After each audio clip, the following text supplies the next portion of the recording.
Now we will see the comparison of waveguide with two-wire transmission line. Okay, what is the comparison between waveguide and two-wire transmission line? So comparison of waveguide with two-wire transmission line is similarities काय काय दोघांमध्ये. Wave traveling in a waveguide has phase velocity and will be attenuated as in the transmission line. काय सांगितले यांनी इथे? You can see.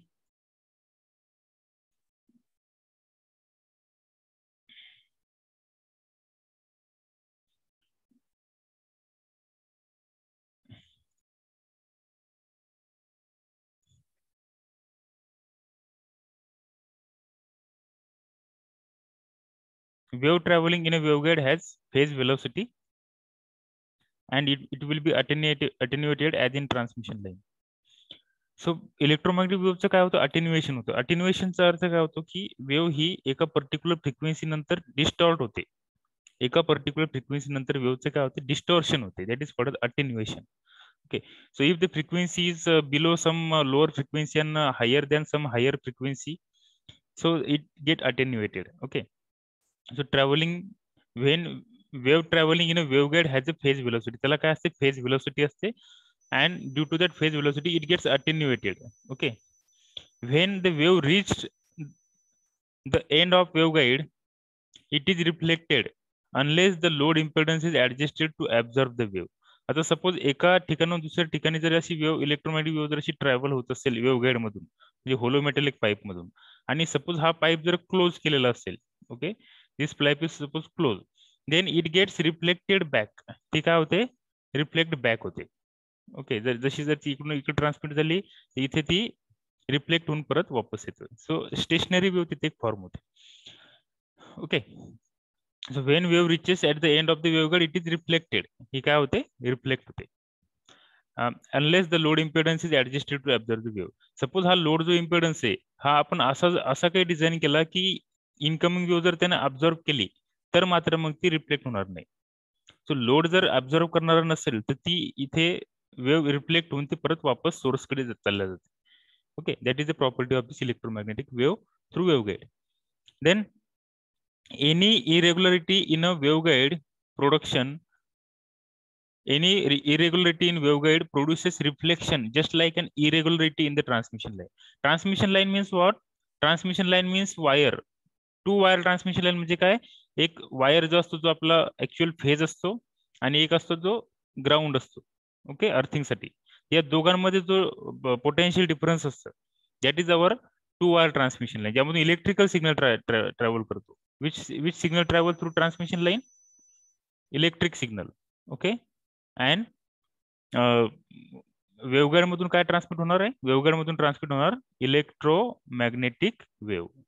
Okay, waveguide is nothing but what? hollow metallic pipe, ज्यामधून काय होईल?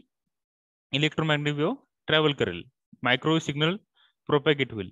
आणि टू वायर ट्रान्समिशन लाईन म्हणजेच काय?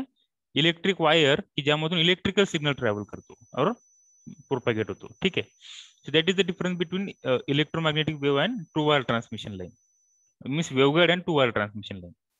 तर त्या suppose there is irregularity in the two wire in waveguide, then what happens? Waveguide produces reflection. तिथे काय होते? वेव्हचं रिफ्लेक्शन होते.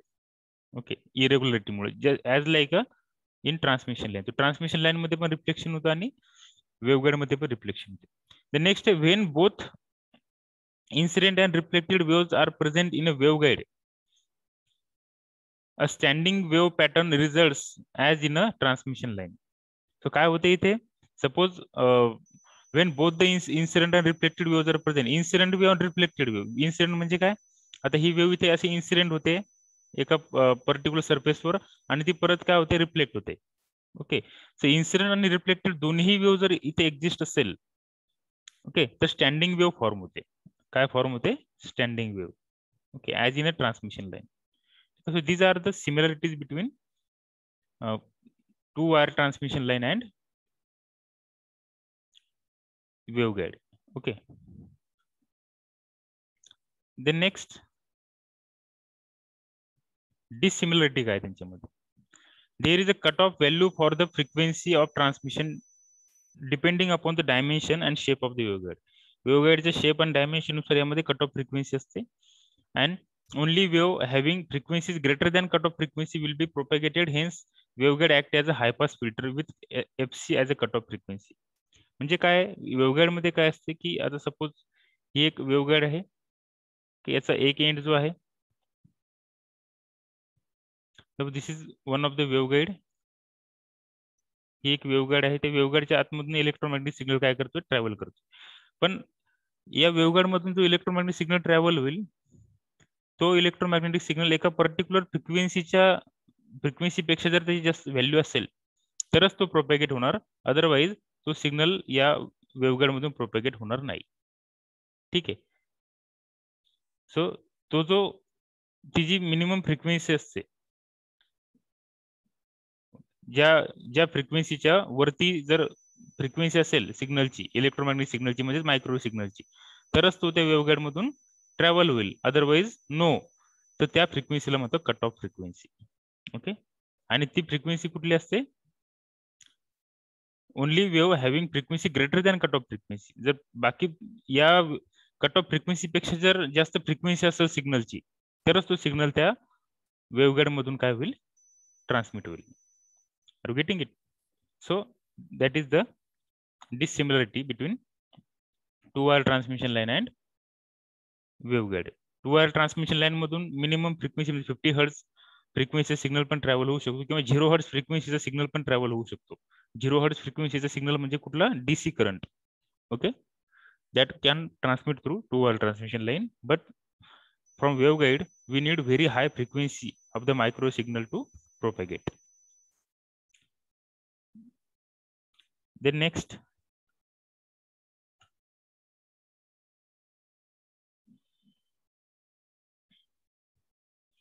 in two-wire lossless transmission line all frequencies can pass. Okay, two-wire lossless transmission line पूर्ण frequency pass होतात. Then next, waveguide is one conductor transmission system. The whole body of the waveguide act as a ground and wave propagates through the multiple reflection from the wall of the waveguide. Okay. वेव्हगाईडच्या वॉलवरून reflection होऊन signal travel करतो. जसं असं तुम्हाला मी जसं सांगितलंय की तो काय करतो, एका वॉलवरून दुसऱ्या वॉलवर इन्सिडेंट होतो, नंतर तिथून रिफ्लेक्ट होतो, परत दुसऱ्या वॉलवर इन्सिडेंट होतो, परत रिफ्लेक्ट होतो, तिसऱ्या असं झिगझॅग मॅनर मध्ये तो सिग्नल ट्रॅव्हल करतो. Okay. The velocity of propagation of wave inside the waveguide is quite different from through the free space due to multiple reflection from the walls of the waveguide. आता same electromagnetic wave, आता electromagnetic वेव्हची velocity जी असते generally ही 3 × 10⁻8 मीटर/सेकंद असते. पण ती free space मध्ये जर आपण वेव्हगाईडच्या आतमधून जर सिग्नल इलेक्ट्रोमॅग्नेटिक सिग्नल जर पास होत असेल, इलेक्ट्रोमॅग्नेटिक सिग्नल म्हणजे मायक्रोवेव्ह सिग्नल, ओके, तर त्याची व्हेलोसिटी थोडी वेगळी असते, म्हणजे कमी असते. ओके. सेम सिग्नल जर आपण फ्री स्पेस मधून प्रोपॅगेट केला तर त्याची फ्रिक्वेन्सी व्हेलोसिटी जास्त असते, आणि तोच सिग्नल जर आपण सपोज वेव्हगाईड मधून प्रोपॅगेट केला तर त्याची व्हेलोसिटी काय असते, वेगळी असते, म्हणजेच कमी असते. Okay. Then as we have seen here, कारण की तो काय होतो, तो सिग्नल मल्टिपल वॉलवर काय होतो, तो इन्सिडेंट होतो आणि रिफ्लेक्ट होतो. Now next,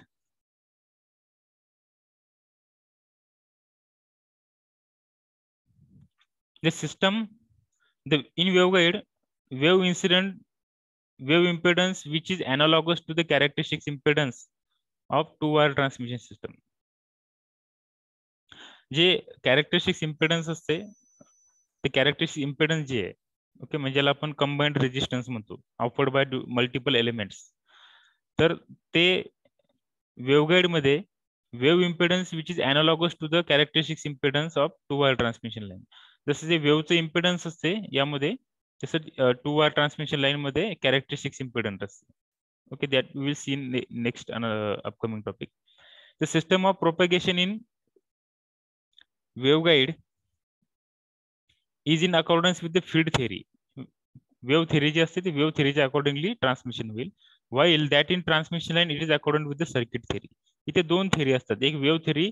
वेव्हगाईड मध्ये काय असते, वेव्हगाईड मध्ये वेव्ह थेरी म्हणजेच काय, C = F λ. ओके, हे इक्वेशन इथे जनरली आपण यूज करतो. आणि सर्किट थेरी म्हणजे V is equal to I R. Okay, V is equal to I R, Ohm's law.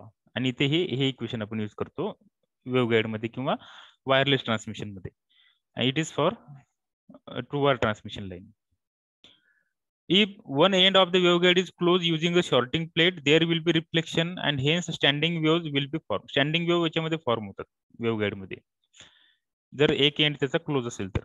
If the other end is also closed, then the hollow box so formed can support a signal which can bounce back and forth between two sorting plates resulting in the resonance.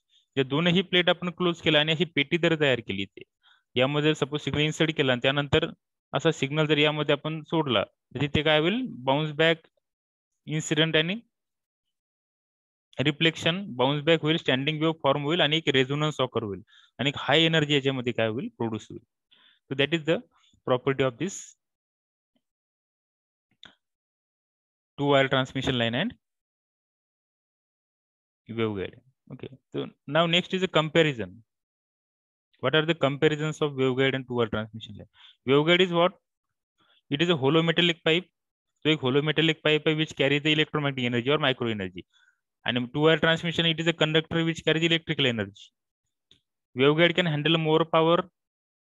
Two wire transmission line can handle less power. Dielectric losses यामध्ये काय असतात, कमी असतात waveguide मध्ये. Dielectric losses मध्ये losses due to copper वगैरे, copper losses यामध्ये काय असतात, जास्त असतात. For analysis wave theory is considered in waveguide and for analysis circuit theory is considered. Large surface area असतो वेव्हगाईडचा, स्मॉल सरफेस एरिया असतो टू वायर ट्रान्समिशन लाईनचा. रेडिएशन आणि कॉपर लॉसेस याच्यामध्ये कमी असतात वेव्हगाईड मध्ये. रेडिएशन आणि copper losses are more in two wire transmission line. आणि आपल्याला माहिती आहे की करंट जेव्हा पास होतो वायर मधून तर त्या करंटमुळे काय होते, हीट जनरेट होते आणि ड्यू टू हीट तिथे कार्बन फॉर्म होतो आणि कार्बन फॉर्म झाल्यामुळे काय होते, तिथे लॉसेस जास्त असतात. Okay, so these are the difference points between waveguide and two wire transmission line. Okay, now next is the waveguide advantages and disadvantages that we will see in our upcoming lecture. Till then, if you have any doubt, you can ask.